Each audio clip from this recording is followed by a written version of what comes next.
Bom dia, boa tarde ou boa noite para você, minha amiga guerreira, que está aí do outro lado da tela. É um privilégio abrir mais uma vez o nosso baú de memórias com pessoas tão fortes e cheias de história de vida. Dizem que o vício é a pior doença que pode apodrecer a alma de um homem.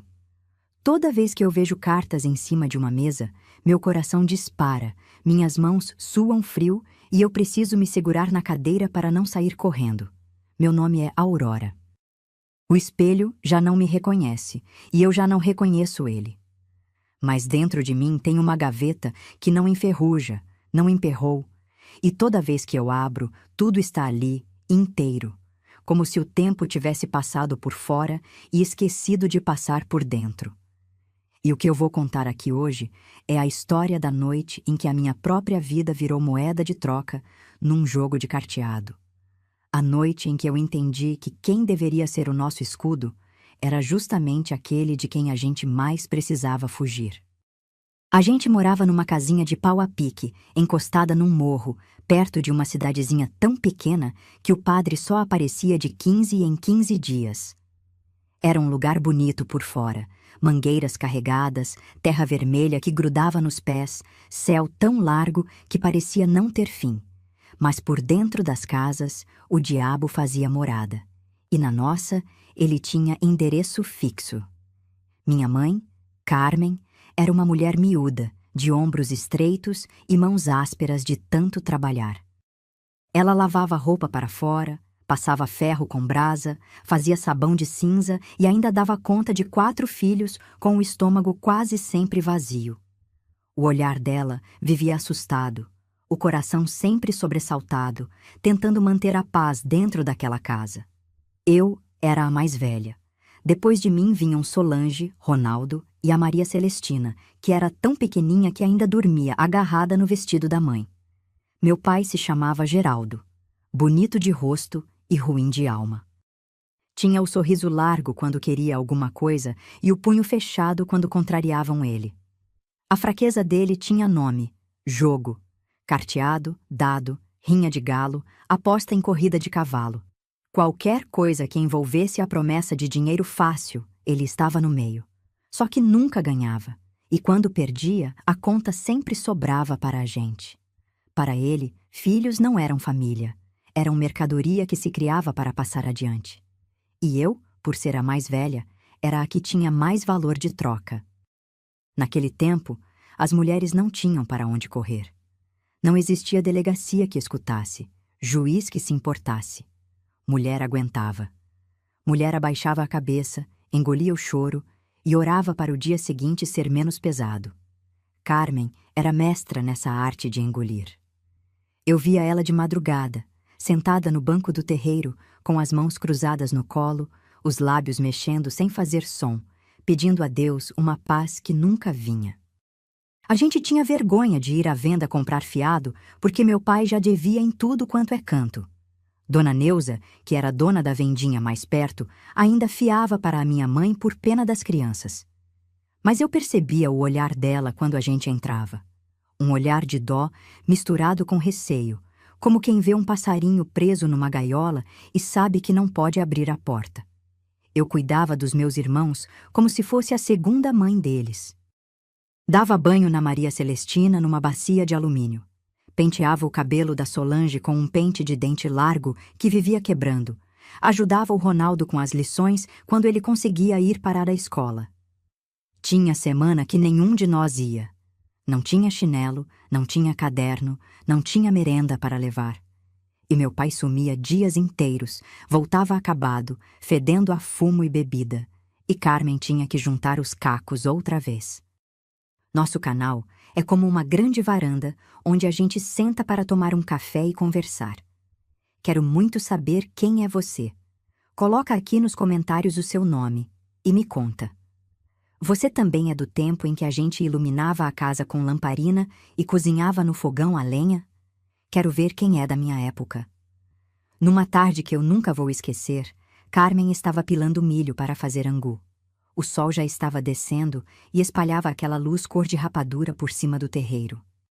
Solange brincava com uma boneca de sabugo que eu tinha feito para ela, Ronaldo empinava uma pipa remendada com papel de embrulho e Maria Celestina dormia numa rede velha amarrada entre os paus da varanda. O único barulho era o pilão batendo e o canto grosso das cigarras. Um momento raro de sossego, daqueles que a gente guardava no peito como se fosse ouro. De repente, o portão de madeira abriu com um estrondo que espantou as galinhas do terreiro. Meu pai entrou tropeçando, com a camisa rasgada e os olhos injetados. Atrás dele vinham 2 homens que eu nunca tinha visto na vida. Um era alto, magro, com o rosto chupado e chapéu de couro sujo. O outro era atarracado, barrigudo, com um charuto apagado espetado no canto da boca. Os 2 ficaram parados ali no portão, olhando para dentro da nossa casa como quem avalia uma propriedade antes de fechar negócio. Meu pai parou no meio do terreiro, cambaleando, e berrou para Carmen trazer água e café para as visitas. Minha mãe largou o pilão e veio correndo, limpando as mãos no avental. Mas os olhos dela já tinham entendido. Aqueles homens não eram visita nenhuma. Eram cobradores. E o rosto do meu pai não era de quem recebe amigos. Era de quem vendeu o que não tinha direito de vender e está tentando ganhar tempo. Os 2 sentaram nos bancos do terreiro e meu pai ficou de pé, esfregando as mãos suadas, falando rápido demais, rindo uma risada vazia. Eu estava sentada no degrau da porta, com a faca de descascar mandioca ainda na mão, e prestava atenção em cada palavra que saía daquela roda. Não entendia tudo, mas ouvi uma palavra que me gelou os ossos. Combinado. O homem magro, o do chapéu, virou o rosto na minha direção. Olhou para mim de cima a baixo, devagar, do jeito que se examina uma novilha no curral antes de fechar a compra. E sorriu. Um sorriso sem dente na frente que me deu nojo e pavor ao mesmo tempo. Carmen viu aquele olhar. E eu vi o rosto dela mudar. Vi a cor fugir das bochechas, o queixo tremer, a mão apertar o avental com tanta força que os dedos ficaram brancos. Mas ela não falou nada. Não ali, não na frente deles. Naquela noite, depois que os homens foram embora e meu pai apagou na rede, eu escutei Carmen chorar de um jeito que eu nunca tinha ouvido antes. Não era o choro baixinho que ela abafava com o travesseiro. Era um choro que saía do fundo das entranhas, que rasgava o silêncio da casa como faca em tecido novo. Fui até a cozinha e encontrei ela sentada no chão de terra, com a testa encostada no tijolo frio do fogão apagado, abraçando os próprios joelhos. Ela levantou a cabeça, me olhou com aqueles olhos vermelhos e inchados e pediu com a voz partida que eu fosse forte no dia seguinte. Mais forte do que ela tinha conseguido ser a vida inteira. Eu não sabia o que ela queria dizer com aquilo. Mas o medo que tomou conta de mim naquele momento foi tão grande que parecia que as paredes da cozinha estavam se fechando, apertando, espremendo o ar para fora dos meus pulmões. E o que aconteceu quando o sol nasceu no dia seguinte foi pior do que qualquer pesadelo que a minha cabeça de menina poderia inventar. Quando o galo cantou naquela madrugada, eu já estava de olhos abertos, não tinha dormido. Fiquei a noite toda encolhida no colchão de palha, com Solange grudada nas minhas costas e Maria Celestina ressonando naquele sono pesado de criança que ainda não sabe o tamanho do perigo que mora dentro da própria casa. O telhado de telha-vã deixava entrar um vento frio que cheirava a sereno e a capim molhado. E eu ficava olhando para o escuro, tentando entender o que minha mãe tinha querido dizer com aquelas palavras. Não precisei esperar muito. Meu pai acordou com o sol já alto, a cara inchada, os olhos pequenos de ressaca. Pediu café com a voz grossa de sempre e sentou no banco do terreiro como se nada tivesse acontecido na véspera. Minha mãe serviu a caneca sem olhar para ele.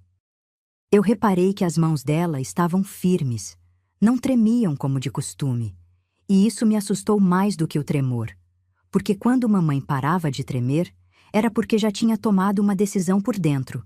Meu pai tomou o café em 2 goles, limpou a boca nas costas da mão e chamou minha mãe para perto. Falou baixo, mas eu estava atrás da porta da cozinha e ouvi tudo. Disse que tinha perdido muito dinheiro no carteado para um fazendeiro da região. Um homem com fama de ser implacável, dono de terras que iam até onde a vista alcançava. Um homem que já tinha enterrado 2 esposas e que ninguém ousava contrariar. O nome dele era Romeu. Seu Romeu.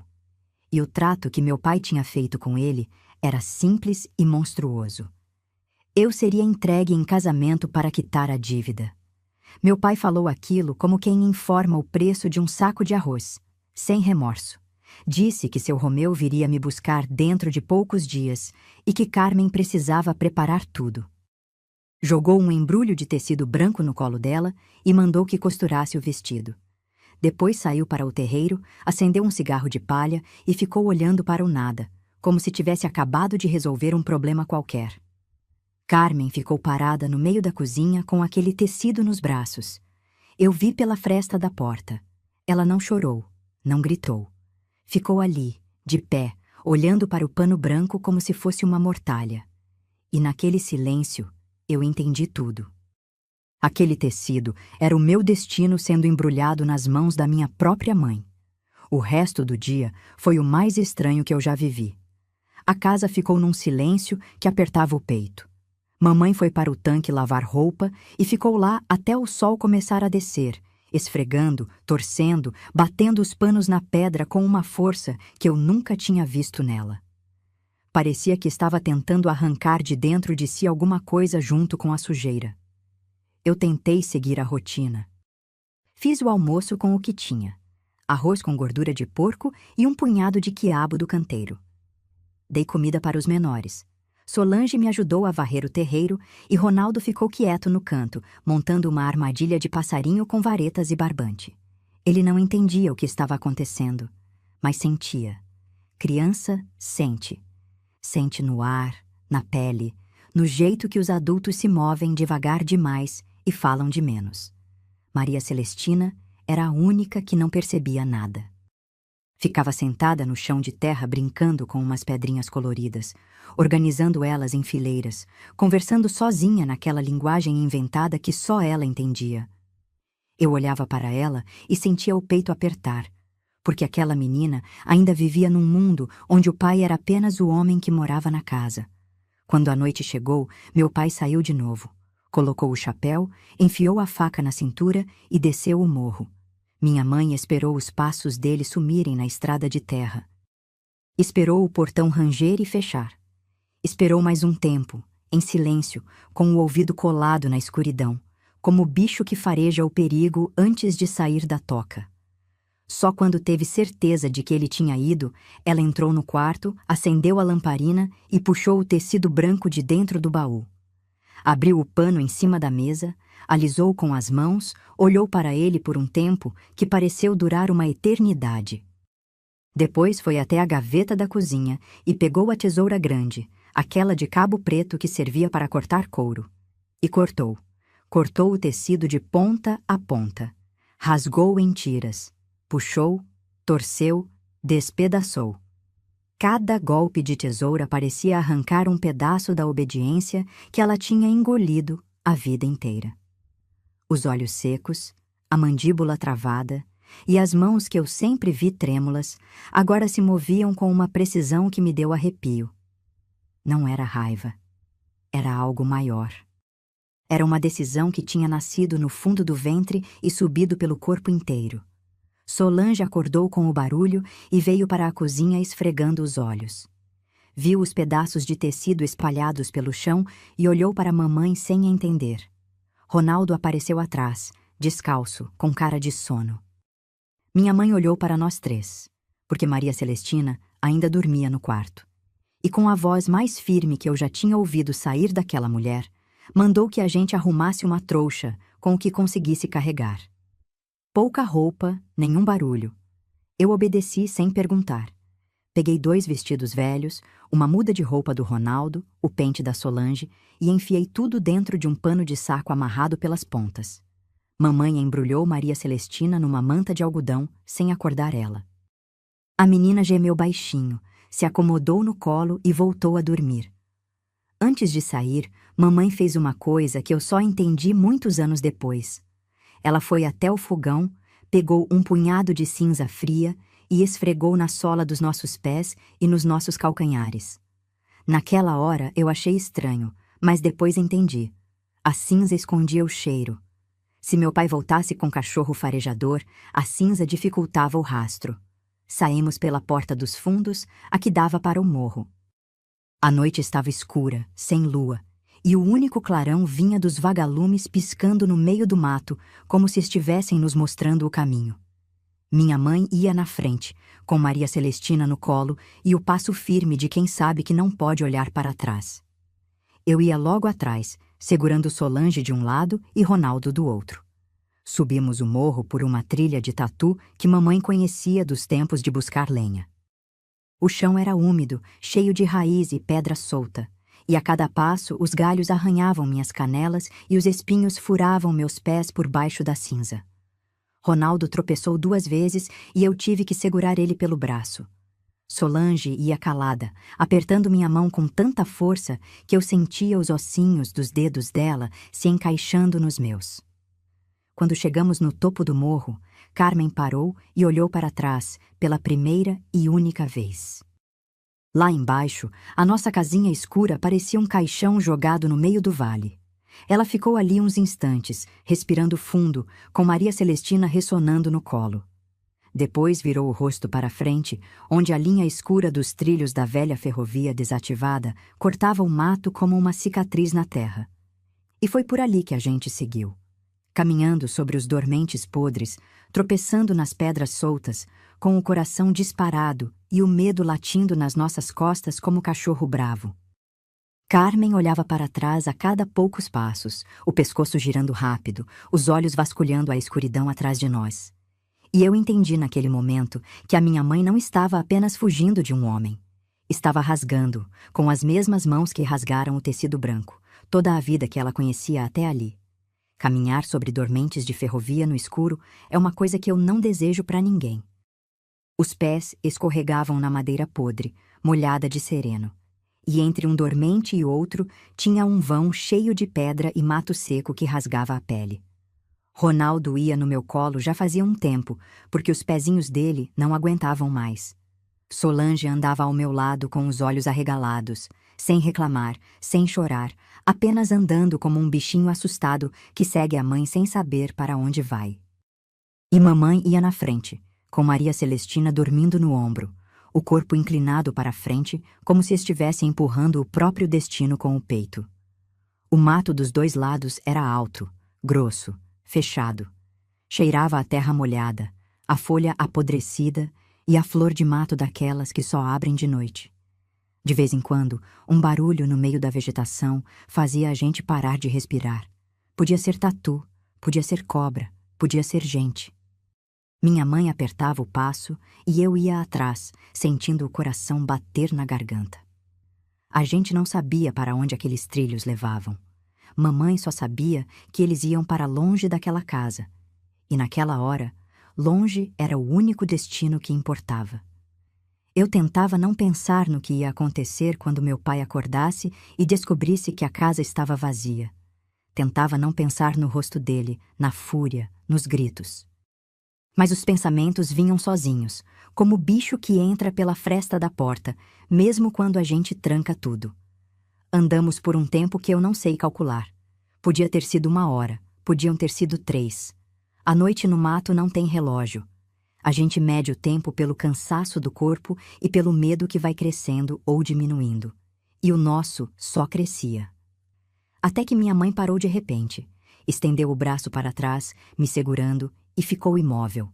Na frente dela, os trilhos terminavam num vazio. A velha ponte de ferro que cruzava o ribeirão tinha desabado. As vigas estavam retorcidas, enferrujadas, penduradas sobre o buraco escuro como ossos quebrados de um bicho gigante. Embaixo, o som da água correndo lá no fundo dava a medida do tombo que a gente levaria se desse mais um passo. Carmen ficou ali parada, olhando para aquele vazio, e eu vi os ombros dela caírem. Foi a primeira vez, desde que ela rasgou o tecido branco, que eu vi o corpo dela amolecer. Era como se toda a coragem que ela tinha juntado tivesse escorrido pelos pés, junto com a cinza que já tinha saído, fazia tempo. Solange começou a chorar baixinho, engolindo o soluço para não fazer barulho. Ronaldo se apertou contra mim e eu senti a quentura do corpo dele tremendo no meu peito. Estávamos encurraladas. Não dava para voltar, porque voltar era cair nas mãos de Geraldo. Não dava para atravessar, porque a ponte não existia mais. E não dava para entrar no mato, porque no escuro, sem trilha, a gente se perderia e morreria de fome ou de cobra antes do sol nascer. Foi Solange quem viu primeiro. Puxou a barra do meu vestido e apontou para o lado esquerdo dos trilhos, onde o mato era mais ralo.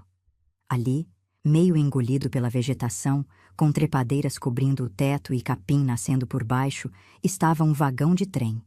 Velho, enferrujado, com as rodas enterradas na terra, como se tivesse criado raiz naquele lugar.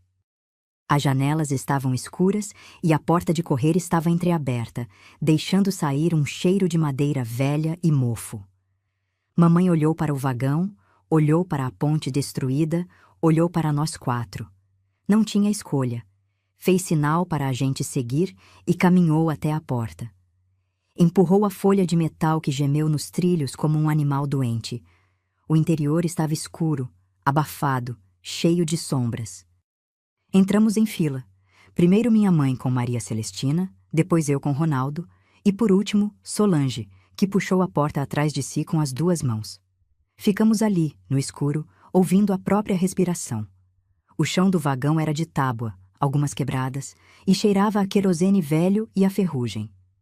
Eu estava tentando acomodar Ronaldo num canto quando, de repente, uma luz amarela acendeu no fundo do vagão. Minha mãe deu um grito e recuou contra a parede, apertando Maria Celestina contra o peito. Eu puxei Solange e Ronaldo para trás de mim, o coração explodindo de medo. A luz tremeu, se moveu, e aos poucos foi iluminando um rosto. Era um rosto de velho, muito velho, enrugado como casca de árvore seca, com olhos pequenos e fundos que brilhavam na luz do lampião como dois caroços de jabuticaba molhados. O cabelo era branco, ralo, colado na cabeça. A roupa era puída, remendada em tantos lugares que mais parecia uma colcha de retalhos vestida no corpo. Ele estava sentado numa caixa de madeira, no fundo do vagão, com o lampião na mão, e nos olhava com uma expressão que não era de susto nem de raiva. Era de tristeza. Uma tristeza velha, acostumada, de quem já viu tanta coisa ruim na vida que mais nada assusta. Era seu Tonico. Antigo guarda-freios daquela ferrovia que já tinha parado de funcionar fazia muitos anos. Morava ali, naquele vagão abandonado, esquecido pelo mundo, vivendo do que pescava no ribeirão e do que colhia no mato. Ninguém lembrava dele. Ninguém ia visitá-lo. Ele era como os trilhos. Tinha servido para alguma coisa um dia, e agora estava ali, enferrujando em silêncio, esperando a terra cobrir o que restava. Ele olhou para Carmen, para os meninos agarrados em mim, para Maria Celestina dormindo no colo da mãe, e não precisou perguntar nada. Os olhos dele foram de um rosto para o outro, lendo o medo, a exaustão, o desespero. Era o tipo de homem que entendia o sofrimento dos outros porque já tinha engolido o próprio até não sobrar mais gosto. Ele se levantou devagar, com os joelhos estalando, e apontou para um canto do vagão onde tinha um colchão velho de palha e umas mantas empilhadas. Fez sinal para a mamãe deitar os meninos ali. Ela hesitou. Olhou para ele com desconfiança, porque naquele ponto da vida a minha mãe desconfiava de qualquer homem que se aproximasse. Mas seu Tonico não se moveu. Ficou ali, parado, com o lampião na mão, esperando. Sem pressa, sem gesto brusco, sem palavra que soasse ameaça. E foi essa calma dele, esse silêncio manso, que aos poucos foi derretendo a desconfiança de Carmen. Ela acomodou Maria Celestina no colchão. Eu deitei Ronaldo ao lado, e Solange se enroscou entre os dois. Em poucos minutos, os três dormiam. O cansaço era maior que o medo. Mamãe sentou no chão, encostada na parede do vagão, e ficou olhando para os filhos. Seu Tonico serviu um caneco de água fresca e sentou na caixa dele em silêncio. O lampião fazia sombras compridas que se mexiam nas paredes como fantasmas dançando. E ali, naquele vagão podre, no meio do nada, rodeada de ferrugem e mofo, pela primeira vez naquela noite, eu senti que talvez a gente estivesse em algum lugar seguro. Mas a noite ainda não tinha acabado. E o que veio depois me fez entender que segurança, naquela vida, era sempre uma ilusão de pouca duração. Eu não sei quanto tempo a gente ficou ali naquele silêncio. Podia ter sido meia hora, podia ter sido menos. O lampião de seu Tonico já estava com a chama baixa, fazendo aquele chiado de querosene acabando, e a escuridão ia engolindo os cantos do vagão aos poucos. Minha mãe estava com a cabeça encostada na parede, os olhos abertos, vigiando. Não dormia. Acho que ela sabia, no fundo do corpo, que aquela calmaria era fina demais para durar.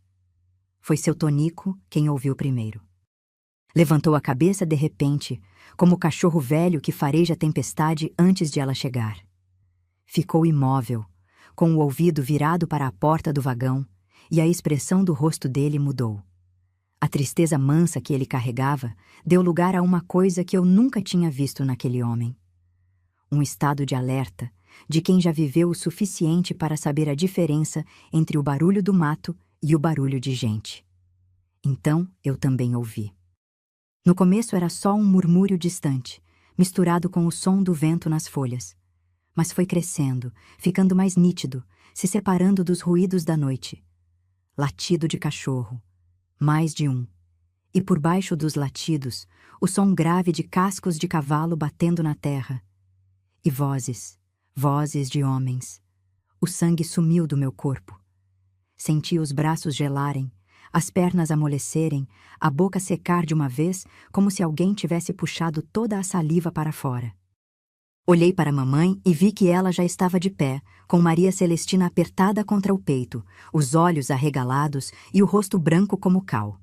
Seu Tonico não perdeu tempo. Apagou o lampião com um sopro e o vagão afundou na escuridão. Eu senti a mão dele, seca e áspera como lixa, agarrar meu braço e me puxar para o fundo do vagão. Com a outra mão, ele tateava o chão de tábua, procurando alguma coisa. Ouvi o som de madeira sendo arrastada, uma tábua levantando, depois outra. Ele estava abrindo um buraco no assoalho do vagão, um alçapão escondido entre os dormentes podres. O espaço embaixo era apertado, úmido e cheirava a terra crua e raiz. Não dava para ficar de pé, mal dava para ficar deitado. Seu Tonico fez sinal no escuro, empurrando minha mãe para dentro primeiro. Ela desceu com Maria Celestina grudada no corpo, abafando a boca da menina no ombro para caso ela acordasse e chorasse. Eu acordei Solange e Ronaldo sacudindo eles de leve, tapando a boca deles com a mão antes que fizessem qualquer barulho. Solange entendeu na hora. Os olhos dela se arregalaram no escuro e ela desceu para o buraco sem dizer nada. Ronaldo tremeu inteiro, mas obedeceu. Eu fui a última a descer. Antes de enfiar a cabeça no alçapão, olhei para seu Tonico. Não conseguia ver o rosto dele na escuridão, mas senti que ele me olhava. Ele apertou meu ombro uma vez, firme, como quem diz, vai ficar tudo bem, sem precisar abrir a boca. Depois fechou as tábuas em cima de nós e eu ouvi ele arrastar alguma coisa pesada por cima, uma caixa, um baú, qualquer coisa que disfarçasse o alçapão. Embaixo, o mundo era feito de terra, de escuro e de medo. Mamãe estava deitada de lado com Maria Celestina no peito, a mão tampando a boca da menina que tinha acordado e começava a se mexer. Solange estava encolhida contra mim, a testa encostada no meu braço, respirando tão devagar que parecia que tinha aprendido a viver com metade do ar. Ronaldo estava do meu outro lado, com o rosto enfiado na terra, e eu sentia o corpo dele sacudindo em soluços mudos. Eu abracei os dois e fechei os olhos, mesmo que abertos ou fechados não fizesse diferença nenhuma naquela escuridão. E esperei. Os latidos foram chegando mais perto. O chão em cima de nós começou a tremer com o peso dos cavalos.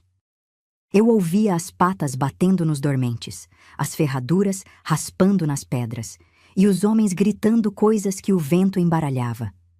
Depois, passos pesados no vagão.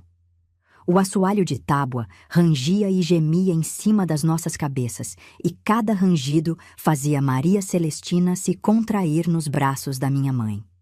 Eu reconheci a voz do meu pai. Mesmo abafada pela madeira e pela terra, aquela voz era inconfundível. Rouca, grossa, cheia de raiva.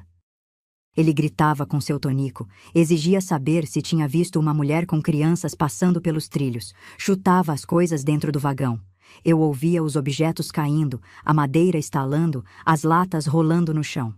Cada chute fazia o pó cair em cima de nós, entrando no nariz, na boca, nos olhos. Ronaldo começou a tossir, e eu apertei a mão dele contra o meu peito, sufocando o som com o tecido do vestido. Outra voz falou, mais calma, mais grossa, mais lenta. Uma voz que eu não conhecia, mas que me deu mais medo do que a do meu pai. Devia ser seu Romeu, ou um dos capangas dele. Perguntava com uma frieza que gelava o sangue. Cada palavra saía devagar, medida, como quem tem certeza de que vai encontrar o que procura e não tem pressa nenhuma para isso. Seu tonico respondeu. A voz dele saía mansa, arrastada, com aquele tom de velho cansado que não tem mais nada a perder. Pela fresta entre as tábuas, eu imaginava ele ali de pé, pequeno, magro, de roupa remendada, encarando aqueles homens de cavalo e cachorro sem recuar um passo. Eu não ouvia todas as palavras, mas entendia o sentido. Ele negava. Não tinha visto ninguém. Morava ali sozinho fazia anos.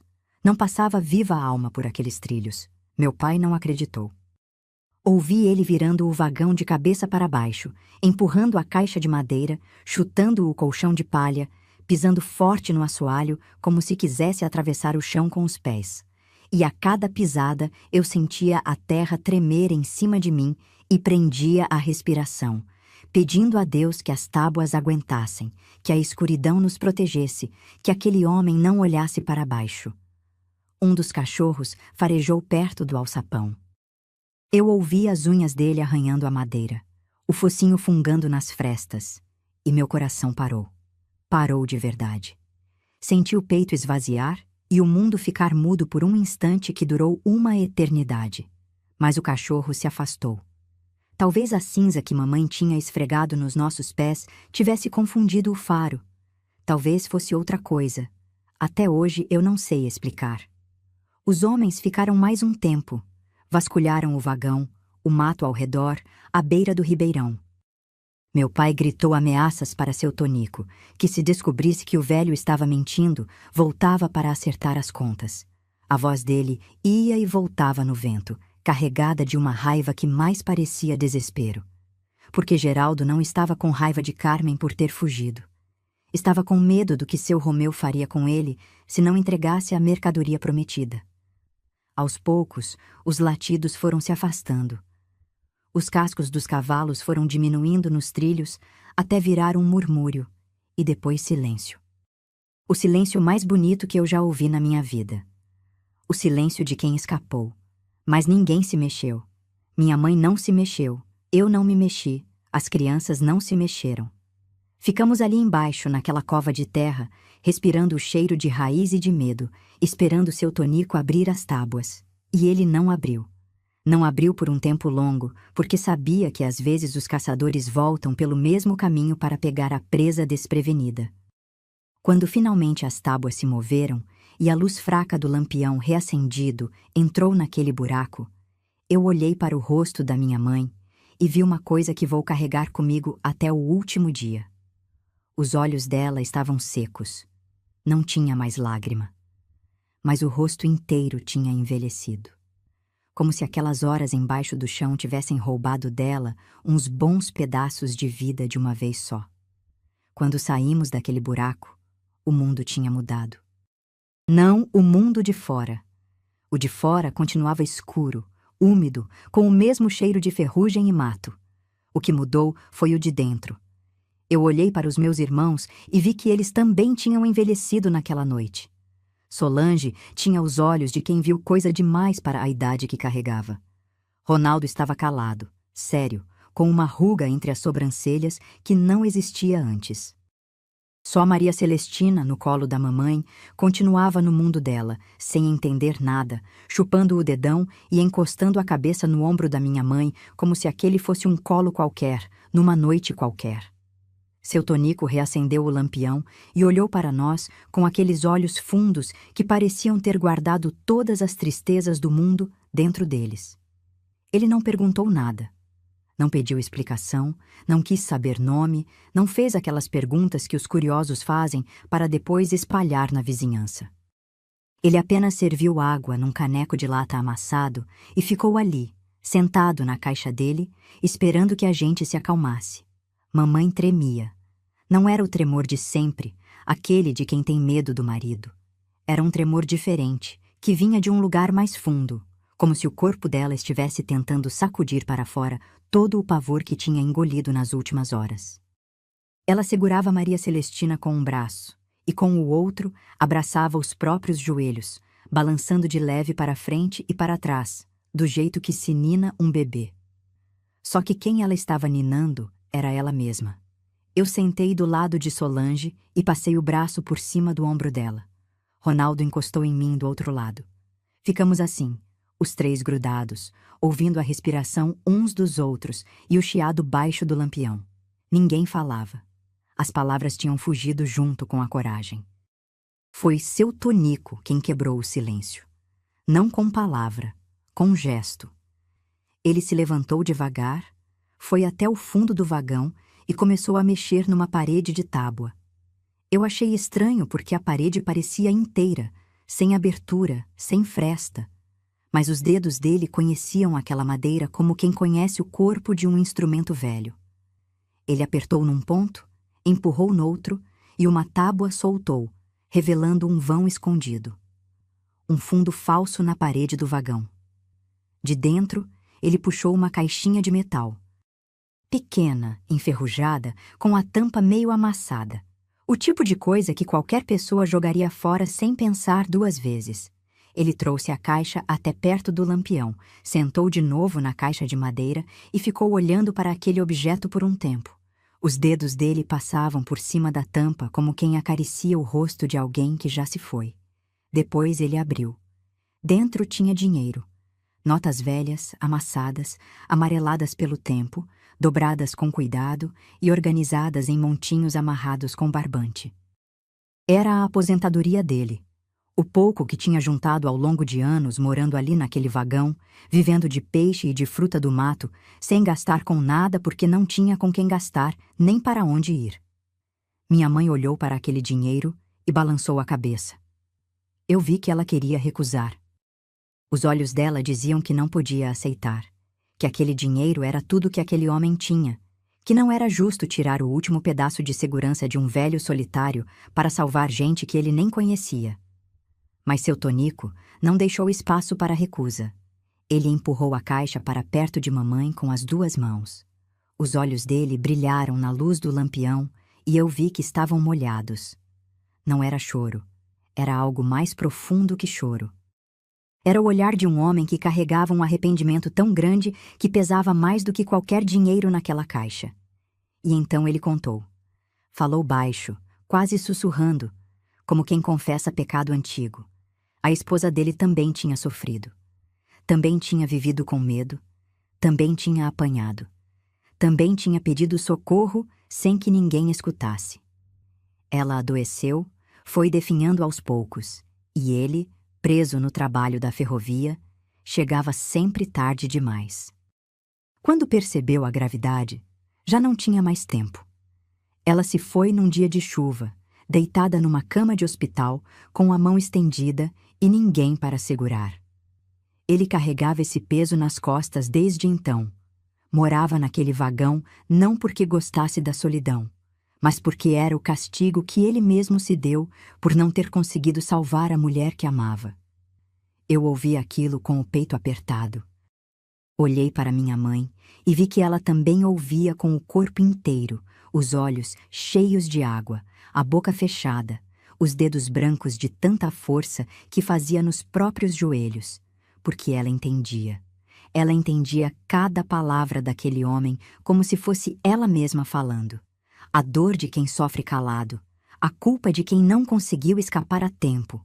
O peso de carregar sozinho aquilo que deveria ter sido dividido. Seu Tonico enxugou os olhos com as costas da mão e empurrou a caixa mais para perto. Fez sinal com a cabeça, firme, como quem está pedindo um favor e não oferecendo um. Como se ajudar a minha mãe fosse a coisa que ele mais precisava fazer naquela vida para poder dormir em paz pelo menos uma noite. Carmen olhou para mim. Eu olhei para ela. E naquele olhar, sem palavra nenhuma, a gente decidiu. Ela pegou a caixa, encostou a testa na tampa fria do metal e ficou ali uns instantes, de olhos fechados, respirando fundo. Depois guardou dentro da trouxa de roupa, junto com os vestidos velhos e o pente quebrado da Solange. Seu Tonico explicou que se a gente seguisse pela margem do ribeirão, contornando a ponte caída, ia encontrar uma estrada de terra que levava até um vilarejo, onde passava um caminhão de leite toda a madrugada. O caminhão ia até a cidade mais próxima, onde tinha estação de trem e ponto de ônibus. Com o dinheiro da caixa, dava para comprar passagens e ir para longe. Para uma capital, para a casa de algum parente, para qualquer lugar que não fosse ali. Mamãe ouviu tudo, guardou cada instrução no silêncio dela e começou a arrumar as crianças para sair. A madrugada já estava clareando. O céu tinha aquela cor de cinza misturada com rosa que vem antes do sol nascer.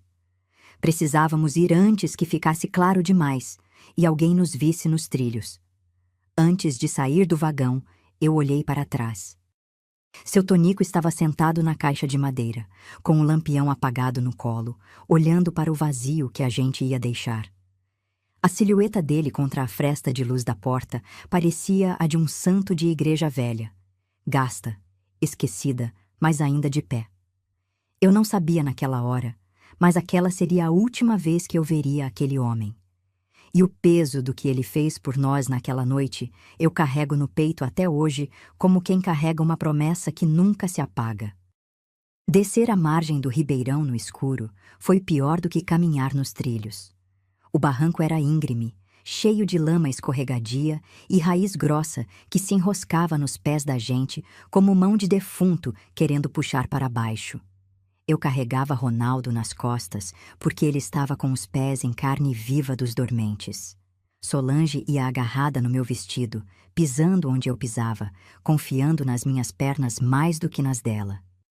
E mamãe ia na frente com Maria Celestina, amarrada no corpo com a manta, os dois braços livres para se equilibrar no barro.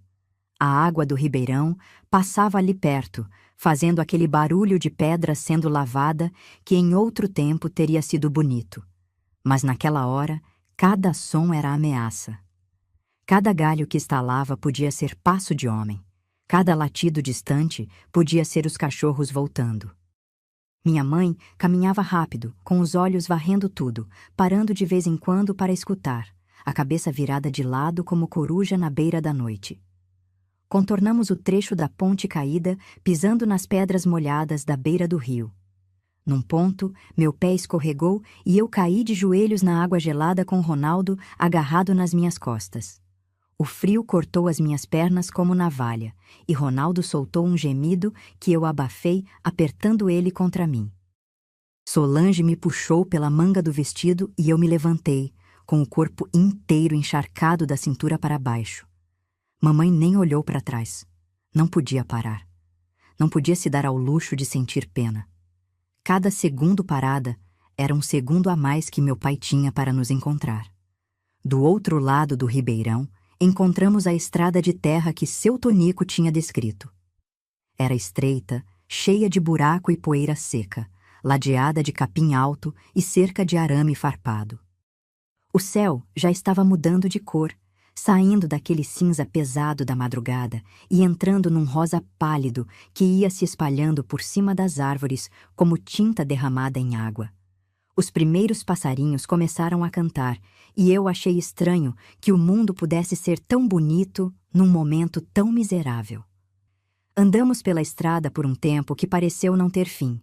Mamãe ia calada, os lábios apertados, os olhos fixos na curva seguinte. Eu ia atrás, com Ronaldo dormindo nos meus braços, pesado como saco de milho, e Solange grudada no meu lado. Maria Celestina tinha acordado e choramingava baixinho no colo da minha mãe, com fome, com sede, sem entender por que estava naquela estrada e não na rede de casa. Quando avistamos o vilarejo, o sol já tinha subido. Era um punhado de casas de tijolo cru espalhadas ao redor de uma igrejinha caiada e uma venda com o nome pintado numa tábua torta. Tinha cheiro de esterco de boi, de capim cortado e de leite fresco. Um cheiro que em outro dia teria me dado fome, mas naquela hora me deu alívio, porque encostado na frente da venda, com o motor roncando baixo, estava o caminhão de leite. Exatamente como seu Tonico tinha prometido. O motorista era um homem de meia idade, magro, de bigode ralo e boné encardido. Estava sentado no estribo do caminhão, comendo um pedaço de pão com linguiça e tomando café num caneco de ágata. Ele olhou para nós quando aparecemos na estrada. Uma mulher descalça com um bebê no colo, uma menina carregando um menino adormecido e outra menina agarrada na saia. E arregalou os olhos.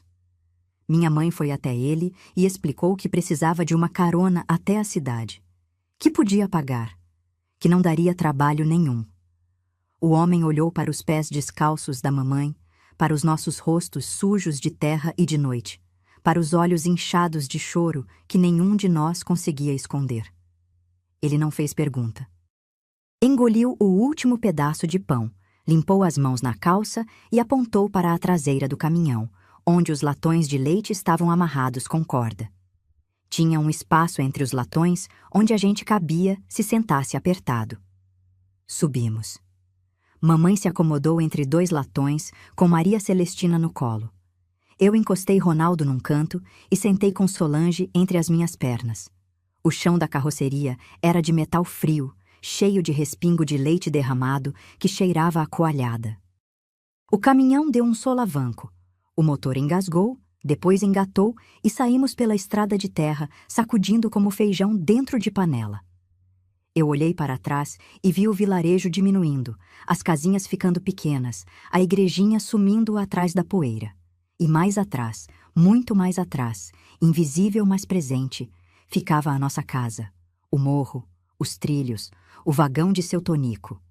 Tudo o que eu conhecia da vida estava ficando para trás naquela nuvem de pó vermelho, e pela frente não tinha nada, só estrada.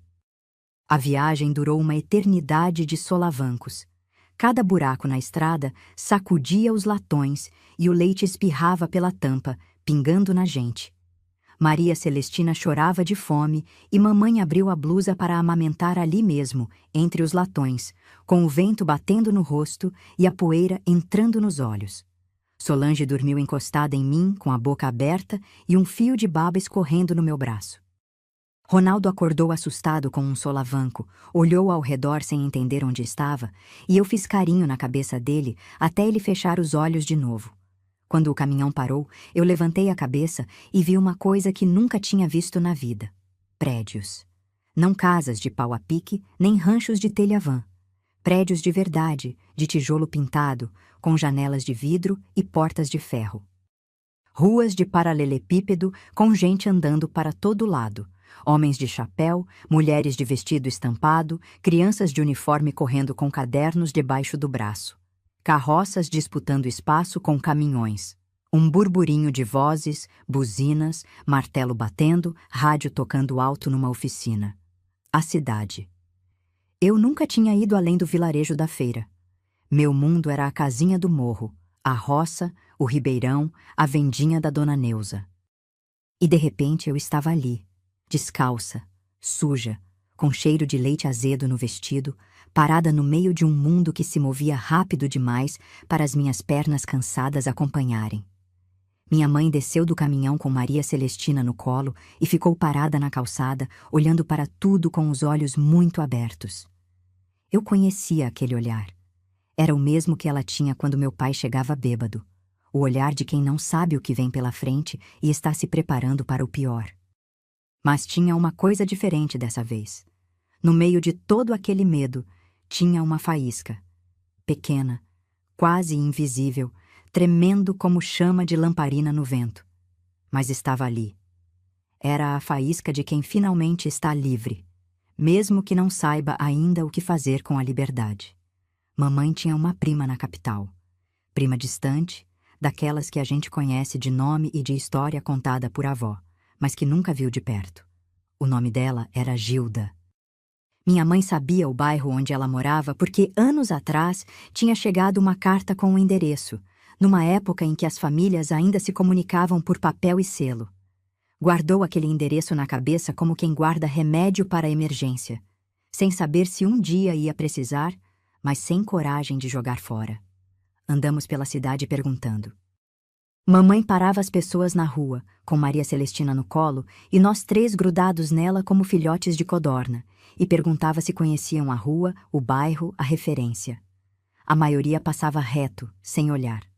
Outros olhavam demais, para os nossos pés descalços, para as roupas sujas, para os rostos de gente que não pertencia àquele lugar. Uma senhora de avental que varria a calçada teve pena e explicou o caminho. Ficava longe. Do outro lado da cidade, num bairro de casas grudadas umas nas outras, com rua de terra e varal cruzando de janela a janela. Chegamos na casa da Gilda com o sol já quente do meio do dia. Era uma casa pequena, de muro baixo, com um portão de ferro pintado de verde desbotado e um pé de goiaba no quintal que dava sombra na varanda. Mamãe bateu no portão e esperou. Bateu de novo. Uma mulher apareceu na porta, alta, magra, com o cabelo preso num coque apertado e o rosto seco de quem não sorri fácil. Era Gilda. Ela olhou para minha mãe de cima a baixo. Olhou para nós. Olhou para a trouxa de roupa pendurada no braço de mamãe, para os pés rachados, para Maria Celestina chorando de fome. E eu vi no rosto dela uma coisa que me doeu mais do que qualquer tapa que meu pai já tinha dado. Vi incômodo. A mesma expressão de quem abre a porta e encontra um cachorro vira-lata molhado de chuva pedindo abrigo. Não é ódio, não é maldade. É pior que isso. É a indiferença de quem não quer se meter nos problemas dos outros. Mas não mandou embora. Talvez por vergonha, talvez por obrigação de sangue, talvez porque a vizinha do lado estava espiando pela janela e ela não queria passar por desalmada. Abriu o portão e levou a gente para dentro. Não pela porta da frente, pela porta dos fundos. E esse detalhe, que parece pequeno, cortou a minha mãe por dentro de um jeito que eu vi na hora. Mamãe entrou de cabeça baixa, sem dizer nada, mas os ombros dela se curvaram mais um pouco, como se o peso do mundo tivesse aumentado justamente na hora em que deveria ter diminuído. Gilda arrumou um quartinho nos fundos do quintal, um cômodo que antes servia de depósito. Tinha cheiro de mofo, paredes manchadas de umidade e um colchão fino no chão que ela cobriu com um lençol velho. Era ali que 5 pessoas iam viver. Minha mãe agradeceu com os olhos molhados e arrumou os meninos no colchão. Maria Celestina dormiu na hora. Ronaldo ficou quieto no canto, olhando para as paredes como se estivesse procurando alguma coisa que não existia. Solange se deitou ao meu lado e segurou minha mão sem falar nada. Os primeiros dias naquela casa foram de um silêncio pesado. Gilda deixava a comida na mesa da cozinha e nós comíamos depois que ela e o marido tinham comido. As sobras. O arroz grudado no fundo da panela, o feijão ralo, o pedaço de carne que ninguém quis. Minha mãe comia pouco e dava o resto para nós. Eu reparava que ela mastigava devagar, não por educação, mas para esticar o pouco que tinha no prato e enganar o estômago. O marido da Gilda era um homem calado, de cara fechada, que trabalhava numa fábrica de tecido e chegava em casa cheirando a algodão e suor. Ele não era mau, mas também não era bom. Era do tipo que finge que a gente não existe. Passava por nós no corredor sem olhar, sentava na mesa sem falar, ligava o rádio na hora do jantar para não ter que puxar conversa. E esse silêncio dele, essa invisibilidade forçada, era uma forma de dizer que a gente não era bem-vinda sem precisar gastar uma palavra. Mamãe entendeu rápido que não podia ficar ali de favor por muito tempo. No terceiro dia, Ela saiu de manhã cedo e só voltou quando o sol já tinha se posto. Tinha ido de porta em porta, de casa em casa, oferecendo serviço. Lavar roupa, passar ferro, limpar quintal, cuidar de criança, qualquer coisa que pagasse alguma coisa. E conseguiu. Uma senhora do bairro precisava de alguém para lavar e passar. Outra precisava de ajuda com a faxina. Uma terceira queria alguém para cozinhar no fim de semana. Minha mãe pegou tudo. Tudo o que apareceu, ela pegou. Saía antes do sol nascer e voltava depois do sol se pôr, com as mãos vermelhas de sabão, as costas doendo, os pés inchados. Mas chegava com dinheiro. Pouco. Quase nada. Mas era dela. Dinheiro limpo, suado, que não vinha de jogo nem de favor de homem. E foi nesse tempo que uma coisa aconteceu comigo que mudou a direção da minha vida inteira. Numa das casas onde mamãe trabalhava, a patroa tinha uma filha da minha idade, que estudava numa escola perto dali. Um dia, eu fui levar a marmita da minha mãe e passei na frente da escola. A porta estava aberta e eu vi, lá dentro, uma sala cheia de carteiras, um quadro negro com letras de giz e uma mulher de óculos explicando alguma coisa para as meninas sentadas.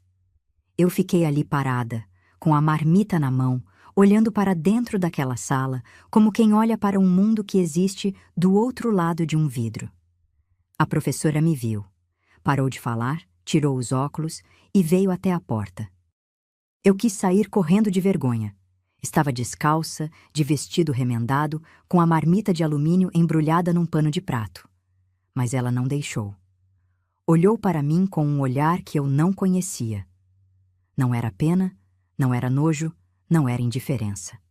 Era interesse, o olhar de quem vê alguma coisa que os outros não viram.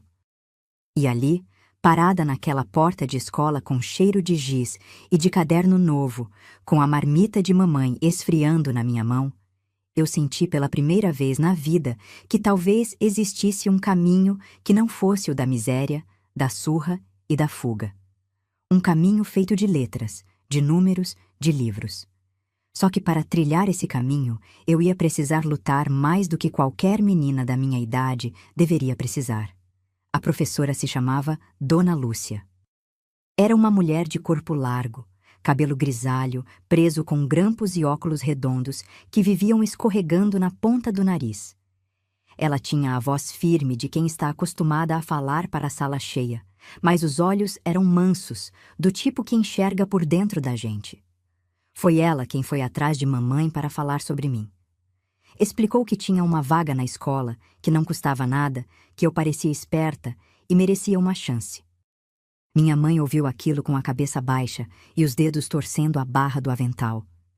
Eu sabia o que ela estava pensando. Se eu fosse para a escola, era um braço a menos para ajudar em casa. Era eu que dava banho em Maria Celestina de manhã, que esquentava a comida de Ronaldo, que cuidava de Solange enquanto mamãe saía para trabalhar.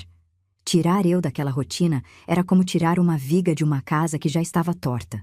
Podia desabar tudo. Mas mamãe olhou para mim.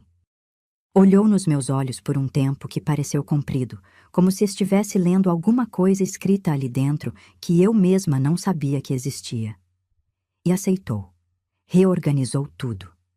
Passou a acordar ainda mais cedo para deixar a comida pronta, arrumava Maria Celestina antes de sair, dava as instruções para Solange, que com a idade que tinha já foi aprendendo a esquentar panela e trocar fralda de pano. E eu ia para a escola. O primeiro dia foi uma das piores vergonhas que eu já passei. Eu não tinha uniforme, não tinha sapato, não tinha material. Entrei na sala com um vestido remendado, pés descalços e um caderno que mamãe tinha feito para mim na noite anterior. Ela pegou o papel de embrulho pardo, daquele grosso que usava para embrulhar carne na venda, cortou em folhas iguais, furou com prego e amarrou com barbante. A capa era um pedaço de papelão de caixa de sabão. E o lápis era um toquinho que ela ganhou de uma das patroas, tão curto que mal dava para segurar entre os dedos. As meninas da sala olharam para mim e eu senti cada olhar como alfinete entrando na pele. Algumas cochicharam, outras riram tapando a boca com a mão. Uma delas, que sentava na primeira fila e tinha laço de fita no cabelo e sapato de verniz, olhou para os meus pés descalços e fez uma cara de nojo que eu guardo na memória até hoje. Não por rancor. Guardo para nunca esquecer como é ser olhada assim, para nunca fazer isso com ninguém. Dona Lúcia não deixou barato. Bateu a régua na mesa, mandou todo mundo ficar quieto e me colocou para sentar na segunda fila, do lado de uma menina chamada Ruth, que era quieta, usava óculos grossos e não tinha rido de mim. Ruth me olhou de lado, empurrou um pedaço de borracha na minha direção e voltou a prestar atenção na aula. Aquele pedaço de borracha foi o primeiro presente que eu recebi na cidade. E Ruth se tornou a primeira amiga que eu fiz fora da minha família. Eu aprendi rápido. Não porque fosse mais inteligente que as outras, mas porque era mais faminta. Faminta de saber, de entender, de provar para mim mesma que eu não era só a filha de um jogador que vendia os filhos para pagar dívida. Cada letra que eu aprendia era um tijolo que eu colocava entre mim e aquela vida velha. Cada conta de somar era um passo a mais para longe dos trilhos, do vagão, do alçapão. Dona Lúcia percebeu. Começou a me emprestar livros, velhos de capa solta, com páginas amareladas, mas que para mim valiam mais do que qualquer coisa. Eu lia de noite, na luz fraca da lâmpada do quartinho dos fundos, com Solange dormindo do meu lado e Maria Celestina roncando no colchão.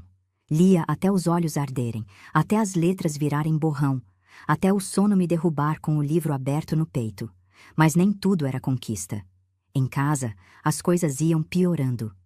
Gilda começou a reclamar. No início, era por coisas pequenas. A conta de água que tinha subido, o sabonete que acabava rápido demais, o barulho de Maria Celestina de madrugada. Depois as reclamações foram crescendo. Ela reclamava da comida que a gente usava, do espaço que a gente ocupava, do tempo que a gente ficava no banheiro. O marido dela, que antes fingia que a gente não existia, começou a bufar e bater porta quando passava pelo corredor. O ar daquela casa foi ficando pesado, denso, difícil de respirar. Como se a nossa presença fosse uma mancha que ia se espalhando pelas paredes e incomodando cada vez mais. Numa noite, eu estava na cozinha esquentando leite para Maria Celestina, quando ouvi Gilda conversando com o marido na sala. A voz dela era baixa, mas eu tinha ouvido treinado. Ouvido de menina que cresceu ouvindo sussurros e aprendeu a decifrar o perigo antes dele virar grito. Gilda estava propondo que a gente fosse embora. Disse que a casa não era abrigo, que já tinha feito a parte dela, que não era obrigada a sustentar prima que aparece do nada com 4 filhos. O marido concordou sem dizer muito. Fez aquele som de garganta que homem calado faz quando quer aprovar sem se comprometer. E esse som, esse grunhido morno que não era sim nem não, me deu mais angústia do que se ele tivesse gritado. Porque o grito a gente enfrenta. O silêncio covarde não. Eu não contei para a mamãe o que ouvi. Não naquela noite. Ela já chegava tão cansada do trabalho que mal conseguia tirar o chinelo antes de deitar. As mãos dela viviam rachadas, com cortes de sabão que não cicatrizavam porque no dia seguinte ela enfiava as mãos na mesma água com o mesmo sabão.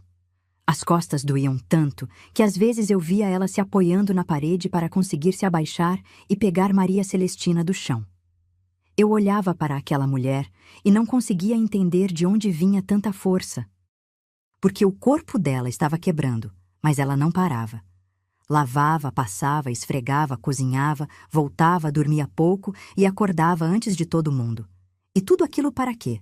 Para a gente dormir num quartinho de mofo, comer sobra de panela e ouvir reclamação de quem deveria ser família. Mas mamãe não reclamava. Nunca reclamou. Ela engolia cada humilhação como quem engole espinha de peixe, sentindo a dor, mas não deixando aparecer. E eu naquela cozinha, com o leite fervendo na panela e as palavras de Gilda ainda quentes no meu ouvido, fiz uma promessa para mim mesma. Uma promessa silenciosa, sem testemunha, feita entre eu e o vapor que subia da panela. Prometi que um dia eu ia tirar minha mãe dali, que eu ia estudar, ia trabalhar, ia construir um teto que fosse nosso. Um teto onde ninguém entrasse pela porta dos fundos. Mas antes que eu pudesse cumprir essa promessa, uma notícia chegou naquela casa que fez o chão tremer debaixo dos nossos pés outra vez. A notícia veio pela boca de um tropeiro que fazia feira na cidade. Ele conhecia gente do vilarejo perto de onde a gente morava, e a história da mulher que fugiu com 4 filhos na calada da noite já tinha se espalhado por toda a região como fogo em pasto seco. O tropeiro contou para o dono de um armazém, que contou para a vizinha da Gilda, que contou para a própria Gilda. E foi Gilda quem trouxe o recado para dentro de casa com a mesma delicadeza de quem joga pedra em ninho de passarinho. Meu pai estava procurando a gente. Tinha vendido o que restava na casa, juntado uns trocados e começado a perguntar de cidade em cidade se alguém tinha visto uma mulher com 4 crianças. E o pior, seu Romeu também estava atrás. O fazendeiro não perdoava a dívida. Para ele, o trato era sagrado. Meu pai devia a ele uma noiva, e enquanto essa noiva não fosse entregue, a conta continuava aberta. A conta e a ameaça. Gilda contou tudo isso de pé no meio da cozinha, com os braços cruzados e a voz cortante. Não estava preocupada com a gente. Estava preocupada com ela mesma. Se meu pai ou os homens de seu Romeu chegassem até a casa dela, ia ser problema para todo mundo. Ela tinha marido, tinha vizinhos, tinha uma vida que não queria ver bagunçada por causa de encrenca alheia. E foi ali, sem disfarçar, sem enfeitar, que ela mandou a gente embora. Deu um prazo curto. Ou mamãe arrumava outro canto, ou ela mesma ia nos colocar para fora com as trouxas na rua. Eu estava na porta da cozinha quando ouvi tudo. Segurei na batente com tanta força que a madeira marcou a palma da minha mão. Olhei para a mamãe e vi uma coisa que me rasgou por dentro. Ela não reagiu. Não brigou, não chorou, não pediu mais tempo. Apenas abaixou a cabeça e fez que sim. Como se já esperasse aquilo, como se a vida tivesse ensinado ela que toda porta aberta, por favor, se fecha com pressa. Naquela noite, no quartinho dos fundos, mamãe sentou no colchão com Maria Celestina dormindo no colo e ficou olhando para a parede. Os olhos dela estavam abertos, mas eu sabia que ela não estava vendo a parede. Estava vendo o caminho para frente, tentando enxergar uma saída no escuro, do mesmo jeito que fez na noite dos trilhos. Solange e Ronaldo dormiam. Eu fiquei acordada do lado dela, sem falar nada, apenas presente. Às vezes a presença é a única coisa que a gente pode oferecer quando não tem mais nada. No dia seguinte, mamãe saiu mais cedo que de costume. Voltou no meio da tarde com o rosto queimado de sol e os pés sujos de poeira. Tinha andado a cidade inteira. Batido em pensão, em vila, em cortiço, em casa de cômodos. E encontrou. Um quarto. Um único quarto, num fundo de quintal de uma vila operária, com uma janela que dava para um muro e uma porta que não fechava direito. O banheiro era compartilhado com outras 3 famílias, e a cozinha era um fogão a lenha encostado numa parede coberta de telha de zinco. O aluguel levava quase tudo que ela ganhava lavando roupa. Saímos da casa da Gilda num fim de tarde cinzento. Mamãe carregava Maria Celestina numa trouxa presa nas costas e 2 sacolas de pano nos braços. Eu carregava o colchão enrolado na cabeça.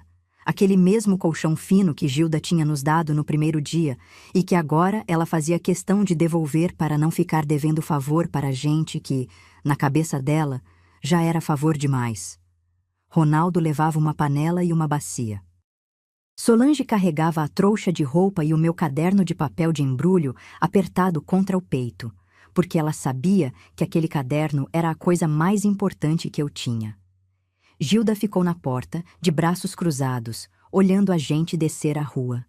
Não se despediu, não desejou sorte, não perguntou se a gente precisava de alguma coisa. Apenas ficou ali, parada, com a mesma expressão de quem finalmente tirou um móvel velho que estava atrapalhando a passagem. Eu não olhei para trás. Mas Solange olhou, e eu vi os olhos dela se encherem de uma raiva fria que eu não conhecia naquela menina. Uma raiva que não era de criança, era de gente que aprendeu cedo demais que o mundo cobra caro de quem não tem como pagar. O quarto na Vila Operária era menor do que o depósito da Gilda. Cabia o colchão no chão e pouco mais. As paredes eram finas, e à noite a gente ouvia os vizinhos tossindo, discutindo, ouvindo rádio, fritando cebola. Cheirava a fumaça de carvão e a roupa úmida. Maria Celestina chorava porque estranhava o lugar, e mamãe andava com ela de um lado para o outro naquele metro quadrado de chão, ninando baixinho, com olheiras tão fundas que pareciam manchas roxas pintadas no rosto. Mas era nosso. Pela primeira vez na vida, a gente estava num lugar que era nosso. Não de favor, não emprestado, não de sobra. O aluguel era pago com dinheiro que mamãe ganhava com as próprias mãos. E mesmo que o teto fosse de zinco e o chão fosse de cimento frio, ninguém podia nos mandar embora com um prazo curto e braços cruzados. Os primeiros dias ali foram duros, de um jeito diferente da dureza da casa da Gilda. Lá, a dor era de humilhação. Aqui, a dor era de falta. Faltava tudo: comida, sabonete, cobertor, panela que prestasse. Mamãe cozinhava arroz puro com sal e dividia entre nós 5 de um jeito que ela sempre ficava com a menor porção. Eu via ela empurrando o prato para o lado e dizendo que já tinha comido, e eu sabia que era mentira. Sabia porque o estômago dela roncava de noite, alto o suficiente para eu ouvir deitada do lado. Teve uma noite, e essa eu carrego como cicatriz, em que eu acordei com um barulho estranho. Não era choro, não era ronco, não era vizinho. Era mamãe. Ela estava sentada no chão do quartinho, perto da janela, com o rosto virado para o pedaço de céu que dava para ver por cima do muro. E estava falando com Deus. Não era pedido decorado, não era frase ensaiada. Era um desabafo cru, partido, sussurrado, como se ela estivesse despejando nos pés de Deus tudo o que não podia despejar em ninguém. Eu fiquei imóvel, fingindo que dormia, ouvindo aquela mulher derramar a alma no escuro. E foi ali, ouvindo mamãe conversar com o silêncio da noite, que eu entendi o tamanho do peso que ela carregava. Não era só pobreza. Não era só cansaço. Era solidão. A solidão de uma mulher que tinha 4 filhos para criar e nenhum ombro para descansar a cabeça. Que acordava todo dia para uma guerra e não tinha ninguém para dividir a trincheira. E mesmo assim, quando o sol nascia, ela levantava, prendia o cabelo, calçava o chinelo gasto e saía pela porta que não fechava direito, pronta para mais um dia. Como se o desabafo da noite tivesse recarregado alguma coisa dentro dela que o dia gastava e a noite enchia de novo. Mas o que nenhuma de nós sabia naquela hora era que a vida estava prestes a mudar outra vez. E dessa vez, a mudança não ia vir com medo. Ia vir com uma porta que eu nunca imaginei que fosse se abrir. Dona Lúcia apareceu no quartinho da Vila Operária num fim de tarde. Eu estava sentada no degrau da porta com o caderno de papel de embrulho no colo, tentando copiar umas contas de multiplicação que ela tinha passado no quadro. Quando levantei os olhos e vi a professora parada ali, com o vestido engomado, os óculos pendurados no pescoço e uma sacola de papel nas mãos, achei que estava sonhando. Ela nunca tinha ido até a nossa casa. Eu nem sabia que ela conhecia o endereço. Mas Dona Lúcia era desse tipo de gente. Gente que presta atenção nos detalhes que os outros fingem não ver. Ela percebeu que eu tinha faltado 2 dias seguidos na escola e foi procurar saber o motivo. Descobriu com a vizinha que a gente tinha mudado da casa da Gilda e estava morando numa vila do outro lado da cidade. Minha mãe apareceu na porta com Maria Celestina pendurada no quadril e as mãos molhadas de sabão. Quando viu a professora, ficou sem jeito. Tentou arrumar o cabelo, limpou as mãos na saia. Dona Lúcia não deixou o constrangimento crescer. Entrou, sentou no único banco que tinha no quarto, um caixote virado de lado, e colocou a sacola no chão. Dentro tinha um par de sapatos pretos, um pouco gastos no calcanhar, mas inteiros. Tinha 2 cadernos de capa dura, um estojo com lápis, borracha e uma caneta de tinta. E tinha um vestido de algodão listrado de branco e verde claro. Não era uniforme, mas era o mais perto de um que eu já tinha chegado. Eu olhei para aquela sacola e o queixo tremeu. Não de tristeza, de uma coisa que eu não sabia nomear naquela época, mas que hoje eu sei que era gratidão misturada com vergonha. Vergonha de precisar e gratidão de alguém ter enxergado a necessidade antes de eu pedir. Mas Dona Lúcia não tinha ido lá só para levar material. Ela sentou de frente para a mamãe e explicou que o diretor da escola tinha um programa para alunas que se destacavam. Não era bem uma bolsa. Naquele tempo não existia esse nome para essas coisas. Era mais um acordo. A escola dava o material e a merenda, e em troca eu ajudava na biblioteca depois da aula, organizando livros, colando capas, varrendo a sala. Era trabalho, sim. Mas era trabalho dentro de uma escola, rodeada de livros, perto de gente que acreditava que saber ler e escrever podia mudar a vida de uma pessoa. Minha mãe ouviu tudo calada, com os olhos fixos em Dona Lúcia, como quem ouve um diagnóstico de médico, e tem medo de perguntar se é bom ou ruim. Quando a professora terminou de falar, mamãe olhou para mim, e o que eu vi naquele olhar me acompanha até hoje. Era orgulho. Um orgulho tímido, meio escondido atrás do cansaço e da desconfiança, mas era orgulho. A filha dela, a mesma menina que quase foi vendida para pagar dívida de jogo, estava sendo chamada para estudar porque era boa no que fazia. Não por pena, por mérito. Mamãe fez que sim com a cabeça, e eu vi o canto da boca dela subir. Não era sorriso inteiro. Mamãe não sabia mais sorrir inteiro. Era um pedacinho de sorriso que tinha sobrevivido a tudo que ela tinha passado e que naquele momento decidiu aparecer. As coisas começaram a mudar a partir dali. Não de uma vez, não com estrondo. Mudaram devagar, como planta que cresce sem a gente perceber, até o dia que olha e já tem fruto. Eu ia para a escola de manhã, ajudava na biblioteca de tarde e estudava de noite na luz da lâmpada fraca do quartinho. O sapato que Dona Lúcia trouxe apertava no dedão, mas eu usava assim mesmo, porque ter sapato que aperta é melhor do que não ter sapato nenhum. Na biblioteca, eu tive acesso a um acervo que os livros emprestados de Dona Lúcia nem chegavam perto. Estantes inteiras de história, geografia, ciências. Livros com figuras de países que eu nunca ia pisar, de bichos que eu nunca ia ver, de máquinas que eu não conseguia entender como funcionavam. Se antes eu lia o pouco que Dona Lúcia conseguia me emprestar, agora eu tinha um mundo inteiro de páginas esperando por mim.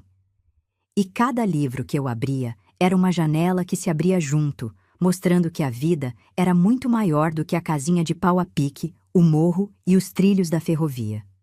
E foi nesse tempo que uma notícia chegou. Veio por carta, trazida por um conhecido de um conhecido que trabalhava numa fazenda perto da nossa cidade velha. Meu pai tinha sumido. Depois que não conseguiu nos encontrar, voltou para a região, mas seu Romeu não perdoou a dívida. Geraldo teve que fugir também. Saiu no meio da noite, como covarde foge, e ninguém mais soube dele. Uns diziam que tinha ido para o norte, outros que tinha morrido na estrada. A verdade é que nunca mais apareceu. Quando minha mãe recebeu essa notícia, ela estava passando roupa numa tábua de madeira que tinha encostada na parede do quartinho. Eu vi as mãos dela pararem. O ferro ficou parado no tecido, soltando vapor, e ela ficou ali, imóvel, olhando para o nada. Eu esperei. Esperei ela chorar, esperei ela falar, esperei qualquer reação. Mas mamãe apenas levantou o ferro, virou a roupa e continuou passando. Como se aquele homem tivesse deixado de existir no mesmo instante em que a notícia saiu da boca de quem trouxe. E talvez tivesse. Talvez para minha mãe, Geraldo já tivesse morrido na noite em que ela rasgou o tecido branco. O resto era só o corpo dele andando pelo mundo sem alma, devendo para um lado e fugindo para o outro, carregando o peso de tudo que destruiu sem nunca ter a coragem de olhar para trás e ver o tamanho do estrago. Eu não senti saudade, não senti alívio, senti um vazio estranho, como quando a gente arranca um espinho que estava fincado fazia tempo. A dor para, mas o buraco fica. E o buraco da ausência do meu pai era diferente do buraco que ele fazia quando estava presente. Era um buraco quieto. E buraco quieto, com o tempo, a gente aprende a conviver. Solange foi quem mais sentiu. Ela era mais nova, guardava umas lembranças de antes do vício tomar conta de tudo. Lembranças de um pai que, às vezes, nos raros dias bons, sentava no banco do terreiro e deixava ela pentear o cabelo dele com o pente de dente largo. Esses pedacinhos de memória boa são os piores, porque fazem a gente ter saudade de alguém que, na verdade, nunca existiu inteiro. Ronaldo não falou nada. Fechou a cara, foi para o canto e ficou quieto por uns dias. Depois voltou ao normal, como se tivesse guardado tudo numa gaveta interna e trancado com chave. A vida foi seguindo. Minha mãe conseguiu trabalho fixo numa casa de família, cozinheira. Ganhava pouco, mas era fixo, todo mês, sem depender de bico e de promessa. E com o tempo, a gente foi montando o nosso canto. Um prato aqui, uma panela ali, um cobertor que uma vizinha deu, uma cortina que mamãe costurou de retalho. Cada objeto que entrava naquele quartinho era uma vitória pequena que ninguém via, mas que para nós tinha o peso de uma conquista de guerra. E eu, toda noite, antes de dormir, olhava para o teto de zinco e repetia para mim mesma a promessa que tinha feito naquela cozinha da Gilda. Um dia, mamãe não vai mais precisar lavar roupa de ninguém. Um dia eu vou conseguir. Os anos foram passando e eu fui crescendo ali, entre livros e panelas, entre a escola e o quartinho de zinco. Não foi fácil. Teve dia que eu quis largar tudo. Teve manhã que eu acordei tão cansada que as letras do caderno pareciam formigas andando sem rumo. Teve noite que eu chorei, escondida no banheiro compartilhado, mordendo o punho para ninguém ouvir, sentindo o peso de ser a mais velha, a que tem que dar exemplo, a que não pode fraquejar. Mas eu não parei. Toda vez que a vontade de desistir chegava, eu fechava os olhos e via as mãos da minha mãe. Mãos rachadas, vermelhas, com os dedos grossos de tanto esfregar roupa na pedra. Mãos que nunca pararam. E se aquelas mãos não paravam, as minhas também não iam parar. Dona Lúcia foi a pessoa que mais acreditou em mim fora da minha família. Ela me emprestava livros, corrigia meus textos, ficava depois da aula me explicando o que eu não tinha entendido. Quando eu terminei a escola primária, ela foi atrás de uma vaga para mim no ginásio. Quando terminei o ginásio, ela foi atrás de uma vaga no curso normal, que formava professoras. Dona Lúcia abria portas que eu nem sabia que existiam, e eu ia entrando, uma por uma, com o mesmo sapato apertado que ela tinha me dado, já remendado tantas vezes que mais parecia colcha de retalho nos pés. Ruth, a menina da borracha, continuou do meu lado a vida inteira. Estudamos juntas no ginásio, juntas no curso normal, sentadas uma do lado da outra em cada sala, cada prova, cada dificuldade. Ela era a irmã que a vida me deu de presente, quando eu mais precisava de uma. Nas tardes livres, a gente estudava no quartinho da vila, Ruth sentada no caixote, eu sentada no chão, e Solange trazia chá de erva cidreira que tinha aprendido a fazer copiando o jeito de mamãe. Meus irmãos foram crescendo também. Solange se tornou a dona da casa quando eu ia para a escola. Aprendeu a cozinhar, a lavar, a cuidar de Maria Celestina com uma paciência que eu nunca tive. Ela não reclamava. Mas eu via nos olhos dela uma tristeza que não combinava com a idade. Uma tristeza de quem amadureceu antes da hora e não teve escolha nenhuma nesse amadurecimento. Ronaldo arrumou trabalho de entregador numa padaria, levantava antes do sol e voltava com as costas doendo e cheiro de pão grudado na roupa. Ele entregava o dinheiro inteiro para a mamãe sem tirar nada para ele. E Maria Celestina, que tinha chegado na cidade dormindo no colo da minha mãe sem entender nada, estava crescendo esperta, viva, com os olhos grandes e curiosos de quem quer saber o nome de tudo que vê. O dia em que eu recebi o diploma de professora foi o dia mais importante da minha vida, não pelo diploma em si, mas pelo que ele representava. Era a prova de que a menina do caderno de papel de embrulho, a menina dos pés descalços que ficou parada na porta da escola com a marmita na mão, tinha conseguido atravessar para o outro lado. A formatura era numa salinha pequena da escola, com as cadeiras enfileiradas e uns ramos de flores do campo enfeitando a mesa do diretor. Não era nada grandioso, mas para mim, aquela salinha era o lugar mais bonito do mundo. Eu tinha convidado mamãe. Tinha pedido de joelhos que ela fosse, que largasse a panela naquele dia, que vestisse a melhor roupa que tivesse e viesse me ver receber o papel que provava que a filha dela era professora. Ela resistiu. Disse que não tinha roupa para aquilo, que ia passar vergonha no meio das mães das outras meninas, que era melhor eu ir sozinha e contar depois. Mas eu insisti. E Solange insistiu. E Ronaldo insistiu. E até Maria Celestina, com a vozinha fina dela, pediu para a mamãe ir. Ela foi. Chegou atrasada. Entrou pela porta dos fundos. E quando eu vi ela fazendo isso, o coração doeu, porque lembrei da porta dos fundos da Gilda. Mas dessa vez era diferente. Dessa vez, ela entrou pela porta dos fundos não por humilhação, mas por vergonha de atrapalhar. Estava usando um vestido que eu nunca tinha visto. Verde escuro com botões de madeira, gola fechada, cintura ajustada. Depois eu soube que Solange tinha comprado o tecido com o dinheiro que juntou vendendo bolo de fubá na rua. E mamãe tinha costurado o vestido de madrugada, escondida, para não estragar a surpresa. Ela sentou na última fileira. Ronaldo estava do lado dela, de camisa limpa e cabelo penteado. Solange segurava Maria Celestina no colo. Os 4 ali, na última fila, quietos, pequenos, ocupando o menor espaço possível, como sempre fizeram a vida inteira. Como se pedir licença para existir fosse uma condição de nascença. Quando chamaram meu nome, eu levantei e caminhei até a frente da sala. Peguei o diploma, apertei a mão do diretor, virei de frente para as cadeiras e procurei minha mãe. Ela estava lá no fundo, de pé.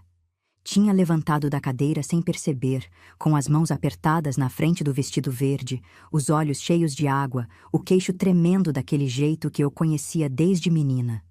Mas dessa vez, o tremor não era de medo. Era de uma emoção que não cabia no corpo. Era tudo junto. O alívio, o orgulho, a dor de tudo que ficou para trás, a gratidão por ter chegado até ali. Eu olhei para ela e segurei o diploma no ar com as 2 mãos. Não disse nada. Não precisava. Ela entendeu. Aquele diploma não era meu. Era dela. Era das mãos rachadas de sabão. Era da tesoura que rasgou o tecido branco. Era dos pés cobertos de cinza nos trilhos. Era das noites conversando com Deus no escuro do quartinho. Era de cada prato de arroz que ela empurrou para o lado dizendo que já tinha comido. O diploma era de Carmen. A sala inteira ficou em silêncio por um instante. Depois, alguém começou a bater palma. Dona Lúcia. Era Dona Lúcia que estava batendo palma, de pé, com os óculos embaçados e o nariz vermelho. E atrás dela, Ruth. E atrás de Ruth, outras meninas. E de repente, a sala inteira estava batendo palma e eu estava ali, com o papel na mão e os olhos embaçados, sem conseguir enxergar mais nada além da silhueta da minha mãe no fundo da sala, de pé, com o vestido verde que a filha comprou e ela costurou de madrugada. Naquela noite, quando a gente voltou para o quartinho da vila, mamãe esquentou água no fogão e fez um chá de canela com rapadura. Sentamos os 5 no chão, encostados na parede, com a caneca passando de mão em mão.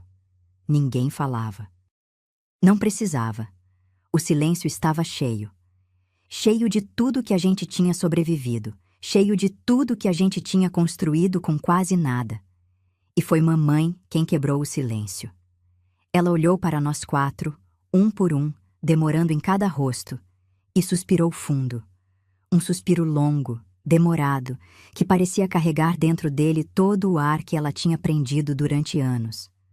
Foi o suspiro de uma mulher que finalmente podia respirar.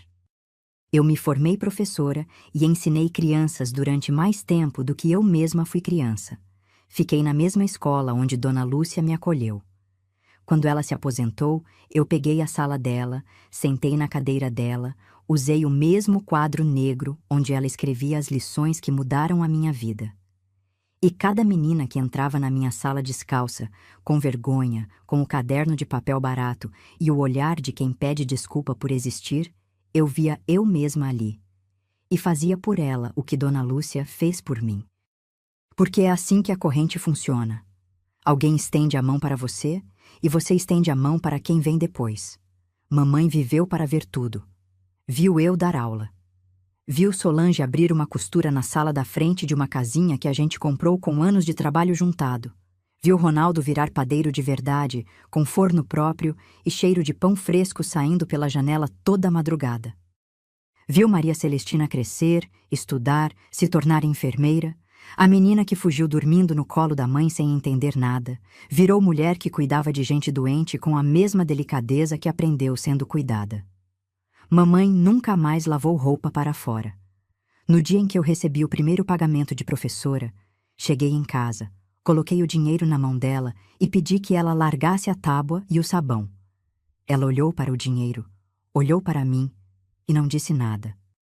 Mas à noite eu vi que a tábua de passar estava encostada na parede, virada ao contrário, e nunca mais voltou para o lugar.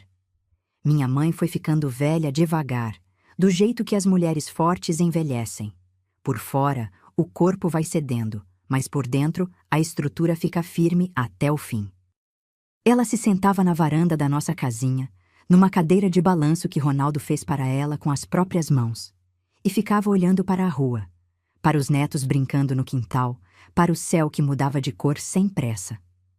Às vezes eu sentava do lado dela e a gente ficava ali, em silêncio, ouvindo o vento e o barulho da vida passando. E nesses silêncios, eu sabia que ela estava lembrando dos trilhos, do vagão, do cheiro de terra debaixo das tábuas do alçapão, do lampião de seu Tonico tremendo na escuridão. Carmen se foi numa manhã de sol. Dormiu e não acordou. Eu estava do lado dela, segurando a mão que tinha rasgado o tecido branco, que tinha esfregado cinza nos nossos pés, que tinha costurado o vestido verde de madrugada, a mão que nunca parou. Quando senti aqueles dedos afrouxarem nos meus, eu soube e chorei.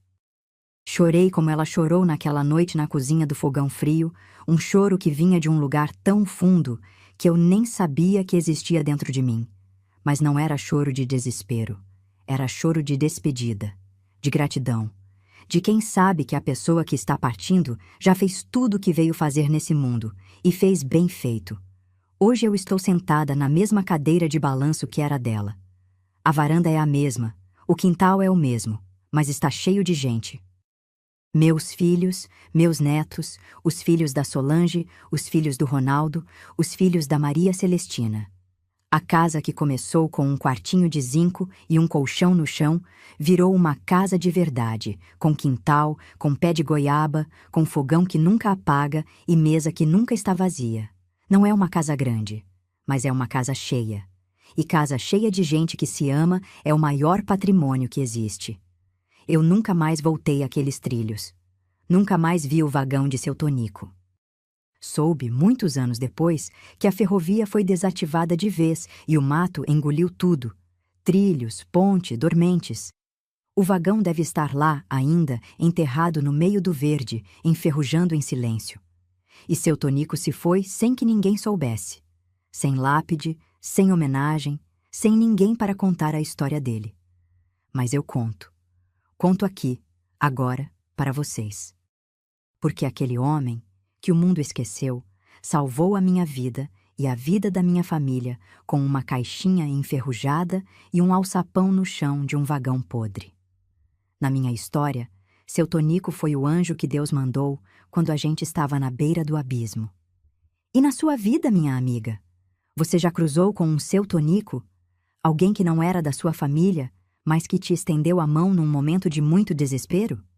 Se já cruzou, escreve o nome dessa pessoa aqui nos comentários. Faz essa homenagem.